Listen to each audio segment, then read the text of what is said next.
안녕하세요. 안녕하세요. 안녕하세요. 아, 예, 네. 아, 이렇게.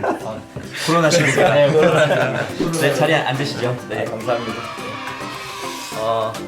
오늘 오신 분들 먼저 간단하게 좀 소개할 텐데요. 한 분씩 돌아가시면서 제 왼쪽에 계신 우리 서정현 목사님부터 간단하게 소개 부탁드립니다. 네, 안녕하세요. 오늘 패널들 중에 유일하게 교회를 담임하고 있는 동탄 살아있는 교회 서정현 목사입니다. 네, 반갑습니다. 네, 목사님. 반갑습니다. 네, 반갑습니다. 네, 그 옆에 계신 우리 손요한 전도사님. 네. 저는 동탄 순복음교회에서 네. 청년부 전도사를 맡고 있는 네. 손지한 전도사고요. 네. 결혼한 지 2달 된. 축하드려야 되는 거죠? 신혼 때만 할 수 있는 자기소개. 네. 축하드리는 거예요. 네, 축하드리는 걸로. 네. 제 옆에 오늘 또 멋있게 옷을 입고 오신 우리 윤영광 목사님 소개 부탁드립니다. 안녕하세요. 저는 서울에 있는 광성교회 청년부를 섬기고 있는 윤영광 목사라고 합니다. 네, 반갑습니다, 목사님. 반갑습니다. 되게 젊어 보이세요. 네, 젊습니다. 네. 예배를 우리가 드릴 때 많은 요소들이 예배 안에 있는데 그 요소들 중에서 예배의 색깔을 결정짓는 게 좀 있는 것 같아요. 어떤 것들이 좀 있을까요, 목사님 먼저? 저는 무엇보다 그 예배를 인도하는 예배 네. 인도자의 성향, 네, 성향, 어떤 성품, 네, 기질. 그런 것들이 기질이 굉장히 큰 것 같아요. 네, 네, 불 네. 같으냐, 차분하냐. 네. 처음부터 막 찬양합시다 막 이렇게 그쵸. 하시는 분도 계시고 돌 짚고 조용히 시작하는 기도로 분들. 시작하시는 네. 분도 계시고 네. 전사님은 저는 그 예배를 담당하는 또 그 부서를 담당하는 네. 어떤 사역자의 어떤 성향이 네. 가장 예배를 맞아요. 결정짓지 않을까. 네네네. 전체적인 거 디자인하고 네, 디자인하시는 네네. 분이 네. 대부분 그 부분은 사역자분들이 담당 네. 사역자분들이 정하시기 네. 때문에 네. 사역자가 제일 중요하지 네. 않을까 생각도 합니다. 네. 우리 목사님, 윤 목사님은 네, 저는 뭐 교회에 많은 예배가 있는데 그런 절기에 따른 예배가 또 특색이 있다 보니까 네, 네, 네. 어떤 때는 또 이런 색으로 또 예배드리고 절기에 관련된 색도 있고 네. 그런 게 또 결정되는 요소가 아닐까 네, 생각이 맞아요. 들어요. 뭐 순서도 그럴 수 있을 것 같고 예를 들어서 이제 뭐 성찬식 같은 경우 있는 경우는 이제 성찬 가운을 입고 목사님이 네. 들어오시거나 하면 예배 분위기나 이런 것도 달라지고 하는데 저는 아무래도 우리 찬양 사역하시는 분들이 많이 계시니까 음악이 예배의 색깔을 결정짓는 큰 요소 중에 하나인 것 같아요. 네, 좋습니다. 그래서 저는 먼저 이렇게 결론적으로 좀 말씀을 드리면 그 모든 것들을 고려해야 될 요소들이 다 있겠지만 한 가지 목표는 그건 것 같아요. 하나 돼서 예배 드릴 게 그 공동체가 어떤 요소가 더 포함되고 덜 포함되고 그래서 음악으로 어떻게 음악으로 하나 될 수 있을까요? 좀 나눠보고 싶은데요. 그 찬양 인도하거나 담임 목회자나 리더가 원하는 예배 음악 스타일이 있고 또 그것을 소화해내야 하는 밴드나 뭐 보컬 팀이나 이 원하는 잘하는 음악 스타일이 있잖아요. 교회에서 그런 것들이 좀 부딪힐 경우에는 어떻게 좀 해결하시거나 어떤 노하우나 방법이 있으신지. 네. 손전사님 먼저. 네. 제가 먼저 할까요? 네네. 그 인도자가 원하는 것들이 주로 이제 찬양하는 데 있어서 인도하는 데 있어서 가장 주된 요인이 됐잖아요. 네. 인도자가 원하는 스타일을 저는 개인적으로 최대한 맞춰줘야 된다. 네네. 왜냐하면 교회 안에는 분명한 질서가 있어야 되고 네네. 밴드 안에서 분명한 질서가 있기 때문에 분명히 밴드를 이제 찬양 인도하는 것은 리더이기 때문에 네. 리더에게 최대한 맞춰주는 것으로 해야 된다. 네. 근데 이제 여기서 문제가 생기는 거죠. 그쵸. 여기서 일단 질서는 회복됐지만 여기서 문제가 생기는 그쵸, 거죠. 그쵸. 여기서 문제가 생길 때 네. 그럼 어떻게 해야 되냐? 저는 너무나 당연한 거일 수도 있지만 네. 방법은 커뮤니케이션이지 않을까. 소통. 네, 소통이지 않을까. 제일 중요한 것 같아요. 네, 네, 맞아요. 그 부분이. 네. 그런 부분이 가장 중요하잖아요. 그러다 보니까 저희 청년부 같은 경우는 인도자가 비전공자예요. 근데 네. 이제 악기팀들은 대부분이 전공자들인데 네. 그거를 이제 비전공자 입장에서 이제 찬양 인도 하다 보니까 어려움이 많습니다. 네. 그러다 보니까 밴드에 밴드 마스터를 세웠어요. 그래서 밴드 마스터에게 화요일 날, 토요일 날 예배가 있는데 화요일 날 미리 콘티를 내가지고 같이 네. 얘기해서 회의를 하는 거예요. 그 다음에 수요일까지 회의를 다 끝내고 나서 수요일 날 이제 악기팀들에게 공지를 하면서 네, 네. 미리 연습해오고 토요일 날 맞춰보면서 이렇게 딱 질서를 잡아놨거든요. 네. 근데 그런 커뮤니케이션이 커뮤니케이션이 있다 보니까 네. 이게 자연스럽게 예배관에서 그런 네. 인도자가 원하는 스타일과 그 밴드들이 어느 정도 이 정도는 해주길 원하고 요청하는 스타일이 합일이 완전히 맞아지지 않더라도 네, 네. 교점을 찾을 수 있었더라라고 생각이 되어지는 네. 것 같아요. 그러니까 하나 되기 위해서는 질서가 중요하고 네. 그 질서가 좀 뭐라 그럴까 강압적이지 않고 좀 부드럽게 유지가 되려면 윤활유처럼 대화. 소통해야 된다. 대화해야 된다. 좋은 말씀인 것 같아요. 근데 또 이제 그 우리 목사님 같은 경우는 이제 일렉 연주도 하시고 하시는 맞아요. 목사님을 알고 있는데 악기팀들의 입장에서 여기는 이제 또 인도자 입장 악기팀의 입장에서 어떻게 생각하시는지. 비단 저는 이제 교회 사역만 아니라 또 외부에서 사역할 때 이제 네. 저희가 이제 플레이 오버가 되는 곡들을 네. 레퍼런스들을 주실 때가 그쵸. 예, 이건 도저히 소화할 수 없는. 저희 팀 안에서는 최대한의 소화를 아무리 노력을 해도 커버가 네. 되지 않는 선들이 있더라고요. 네. 그럴 때는 일단은 저희가 일단 최대한 맞춰주긴 하지만 네. 일단 안 된다고 한다면 우리의 실력이 일단 이 정도다. 미리 얘기하고. 인도자님께 양해를 네, 구하고 이 정도의 타협안을 타협안. 라고 좀 이렇게 좀 네. 얘기를 하는 것 같아요. 안 그러면은 그냥 서로 그러니까 연주하는 입장으로서는 네. 굉장히 또 저희들의 실력이 되지 않는 것도 스트레스인데 네. 이게 또 내내만 또 시간을 끌 수 있는 게 아니라 당장 또 돌아오면 또 예배를 드려야 되고 네. 그런 기한이 정해져 있는 주제이다 보니까 네. 좀 말 그대로 전사님께서 말씀드린 것처럼 결국 인도자하고 팀원들 간의 소통, 소통이 맞아요. 있어야 네. 약간 근데 거기에서 소통이라고 한다면 약간의 서로의 입장을 약간 내려놓는 게 네. 필요하다고 필요하죠. 생각이 맞아요. 예. 그리고 또 담임 목사님의 입장에서 보실 제가 때는 뭐 이제 교회 개청한 지 한 2년 6개월 네, 됐는데 네. 사실 그 전까지는 제가 또 기성교회 네, 이제 네. 부교육자 예배 인도자였거든요. 그래서 일단은 제가 부교육자 때 그러니까 예배를 인도할 때 같은 경우는 콘티를 그러니까 지금은 뭐 이제 뮤지션과 예배 인도자의 이게 네. 소통이 중요한. 네. 근데 진짜 교회에 하나됨이 일어나는 담임 목사님과 소통이. 그쵸, 그게 안 진짜 돼요. 중요해요. 제일 진짜. 중요하죠. 이게 제일 중요해요. 아무리 그 기가 막힌 음악을 하고 기가 막힌 콘티를 해도 담임 목사님이 인상 속에서 맞아요. 팔짱 끼고 인상 쓰고 계시- 그러니까요. 촬영팀만 좋고 네. 뒤에는 왠지 그러니까 냉기가 쫙 이게 장로님들부터 냉기로 온기로 바꿔줘야 되거든요. 불안합니다. 네. 맞아요. 근데 이게 진짜 교회 하나됨이 있으면 네. 그분들의 어떤 네, 취향을 맞출 취향을, 필요는 없지만 네. 네, 취향을 다 맞출 필요는 없지만 적어도 그 소통을 통해서 그 온도를 좀 대표할 수 있지 않을까. 네. 그래서 저는 네. 제가 부교육자 때는 이제 콘티를 목사님과 소통했어요. 그러니까 목사님 이번 주 콘티 네, 이렇습니다. 네, 네, 네. 그러면 어떠신지. 지난번에 그 찬양했는데 그거 어땠어요? 그러면 그 찬양 좋으셨어요. 네, 네. 그러면 그 찬양을 다시 네, 네. 바꾸고.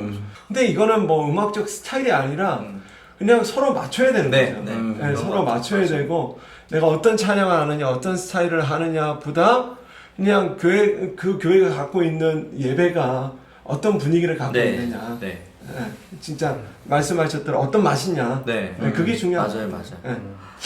그래서 고려해야 될 게 참 많은데 그래도 하나 되기 위해서는 제일 중요한 거는 소통하는 것 같아요. 지금 계속 맞습니다. 얘기해 준 대로 예배 인도자는 악기팀, 뭐 보컬팀, 또 담임 목사님하고 소통해야 되고 거기 더 나아가서는 회중들하고도 그래서 회중들에게 예배드리는 성도님들에게 피드백을 받는 건 되게 좋은 것 같아요. 그런 저는 그게 의미에서. 되게 중요하다고 생각해요. 잘 거절당하는 거. 그러니까 내가 거절당했을 때에 그 데미지를 내게 남겨두지 않는 거. 자, 이게 예를 들어서 무슨 이거 찬양 네. 이게 이거 어떠세요? 어떠셨나요? 그 찬양 별론데라고 했을 때에 서로 관계 가운데 그거를 잘 네. 거절받고 거절할 수 그게 있는 중요한 얘기인 것 같아요. 이것이 그 예배를 굉장히 건강하게 만드는 것 같아요. 네. 맞아요. 그런 것들 때문에 사실 트러블이 조금 생기기도 그쵸. 하고, 그 강압적인 분위기에서는 또 그런 것들 때문에 예배까지도 막 이렇게 또 영향을 주기도 하는데, 이제 목사님 말씀대로 이렇게 건강하게 이렇게 거절당하는. 네. 그 진짜 중요한 것 같아요. 네, 또 이제 그 한 가지 또 나눠보고 싶은 게 이제 찬양 인도자와 싱어들의 소리가 노래 부르는 스타일이 얼마나 하나 되느냐 그것도 되게 중요하다고 생각하거든요. 전체 음악 요소 중에서 왜냐하면 사실 그냥 일반 성도님들 예배 드리시는 분들은 그 찬양을 부르는 사람들의 목소리, 표정 막 이런 것들이거든요. 근데 거기서 이제 하나됨이 흐트러지게 되면 거기서 예배 드리시는 분들에게 가장 피부로 가깝게 와 닿는 부분일 것 같아요. 그래서 근데 이제 하시다 보면 하시면서 막 아시겠지만 찬양 인도자도 노래하는 스타일이 다르고 같이 부르는 싱어들도 남자 여자 목소리 다르고 또 전공하신 분들 중에서도 클래식을 전공한 사람도 있고 실용음악 전공하신 분들도 있고 비전공자들도 있고 그럴 경우에는 좀 이렇게 어떻게 하나로 모으시는 혹시 그 가지고 계신 노하우나 이런 게 있으신지?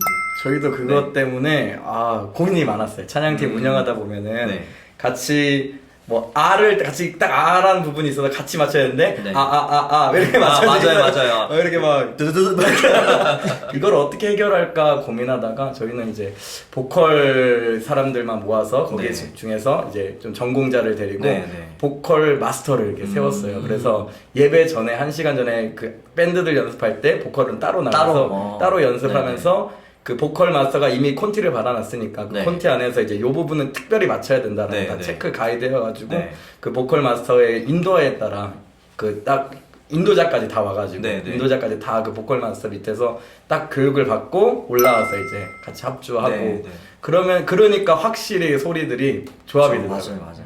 조합이 네. 되더라고요. 근데 이제 그래도 손전사님 같은 경우는 그렇게 모셔서 할 수 있는 환경이어서 뭐 어렵든 뭐 그 상관없이 그런 환경이 괜찮은데 그런 게 안 되는 교회들도 많잖아요. 그렇죠. 그럴 경우에는 어떤 방법이 좀 있을까요?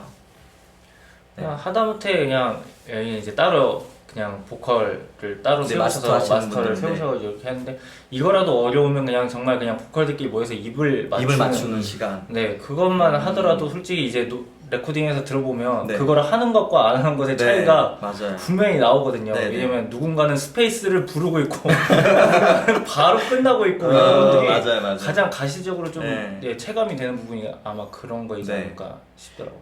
그것과 함께 저는 아까 담임 목사님 얘기하셨지만 담임 목사님이 이제 보통 찬양 인도할 때 예외 뭐 좀 교회들이 요즘은 말씀 이후에 말씀 후에 이제 기도를 하기 위한 찬양을 많이 부르잖아요. 그렇죠. 그때 이제 찬양 팀끼리 다 맞춰놨어. 근데 사실 정작 이제 담임 목사님 인도하시는데 전혀 다른 스타일로 그치. 이제 네. 하실 경우가 있어요. 그럴 경우는 목사님 근데 저는 이게 좀 약간 예민한데 해주십시오. 예민한 거 해야 되는데 저는 이제 예배 사역을 했었으니까 네네네. 예배 사역을 했었는데 그 찬양의 그 은사잖아요. 네. 근데 은사가 굳이 없으신데 기도회를 할 때 굳이 담임 목사님이 마이크를 잡고 네. 찬양을 하셔야 되나? 네, 네. 근데 저는 맵다. 일단 괜찮아요. 맞아요. 맞아요. 진짜요. 저도 완전 동감합니다. 근데 진짜 그건 그래요. 네. 왜냐면 백업 하시는 분들이 네. 있기 때문에 네. 그냥 인도만 디렉팅만 들어가도 되는데 꼭 인도라는 게 찬양을 불러야 될 필요는 없구나는 거. 그렇죠. 네, 네. 그러니까 제가 다시 예배하는 거잖아요. 네네. 예배하고 이제 기도하기 위해서 이제 찬양할 때에 사실은 그거는 그 예배는 예배팀에 네. 찬양팀에 맡겨 주시면 되죠. 네. 그리고 난 다음에 한 호흡이 끝난 다음에 네. 다시 기도 네. 인도하고 그렇죠. 기도하시고 네. 맡겨주시고 약간 조금 뭔가 담임 목사님 항상 그 중심에 있을 필요는 저는 없다고 생각해요. 맞아요. 저는 그럴 때는 이거 좀 관계적인 게 사실 좀 네. 필요하긴 한데 정말 예를 들어서 그냥 딱 봤을 때 이거는 노래 부르는 스타일이 누구나 다 다를 것 같아. 예를 들어서 성령이 오셨네 같은 찬양 같은 경우에는 네. 이게 그 리듬이 다 조금씩 교회마다 다르기도 하고 그런 어떤 좀 난해하거나 어려운 찬양은 제가 미리 녹음을 해가지고 미리 보내드려요. 네, 말씀 후 찬양 같은 경우 어렵겠다 이거는 와 누가 봐도 제가 생각하기에 내일 요거 입 다 안 맞겠다 라고 하면 싱어들한테 보내면서 담임 목사님한테 저희가 요렇게 조율해가지고 요런 방식으로 하려고 합니다 여기에 좀 따라 하셨으면 좋겠습니다 라고 하시면 거의 대부분 흔쾌히 좋아하시죠. 물론 정확하게 맞추시긴 어려울 수도 있겠지만 네 그런 약간의 지혜로운 부분들도 좀 필요한 것 같아요. 그래서 보면 계속해서 얘기 나오는 게 소통인 것 같아요. 네, 어떻게 소통하느냐. 그래서 그 소통을 통해서 우리가 예배 가운데 음악으로 하나 되면 그 시너지 효과가 엄청나지 않을까라는 생각이 듭니다. 목사님 같은 경우는 그 정말 예배 가운데 담임 목사로서 예배팀과 완전히 하나 됐을 때의 경험이나 이런 거 느껴보신 적이 있어요? 누군가 드러나지 않을 때죠. 누군가 드러나지 않을 때. 네. 그 담임 목사를 드러나지 않고 네. 어떤 뮤지션 누군가 뭐 보컬 예배 인도자 네. 그러니까 누가 드러나지 안 왔을 때 그때가 주님이 네. 드러나실 때인 것 같아요. 아, 아멘, 아멘. 네. 네. 그 제가 여담이지만 슈퍼 밴드를 요즘 좀 보고 있는데 네, 거기에서 이렇게 좋은 점수를 받거나 좋은 평가를 받는 팀들을 이렇게 좀 살펴보니까 정말 개개인마다 잘하는 사람이 모여 있는 그런 밴드가 아니라 리더가 딱 중심이 돼서 그 리더에게 필요한 역할들을 부여받았을 때 그걸 잘 해내는, 그래서 각자 요소가 정확하게 톱니바퀴처럼 잘 맞을 때 좋은 밴드로 그게 평가를 받는 것 같더라고요. 그래서 그게 예배팀에도 그대로 적용되지 않을까 좀 생각을 해보고요. 네, 오늘 너무나 재밌고 귀한 얘기들, 또 목사님 또 어려운 얘기 진짜 매운맛. 네, 엄청 매운. 네, 매운맛이었는데 진짜 배웠어요. 아니 너무 촬영하지 마. 찬양의 욕심은 조금 내려가겠습니다. 네, 얘기해 주시고 또 아기팀의 입장에서 우리 또 우리 목사님 잘 얘기해 주셨고 또 선교사님 교회 안에 여러 노하우들 잘 얘기해 주셔서 너무 감사드립니다. 네, 오늘 여기까지 마치도록 하고요. 너무 수고하셨고 이런 내용들을 통해서 우리 지역에 있는 교회들이 더 주님 안에서 하나된 음악으로 하나된 예배를 드리는 그런 교회들이 됐으면 좋겠습니다. 네, 감사합니다. 수고하셨습니다. 감사합니다. 감사합니다.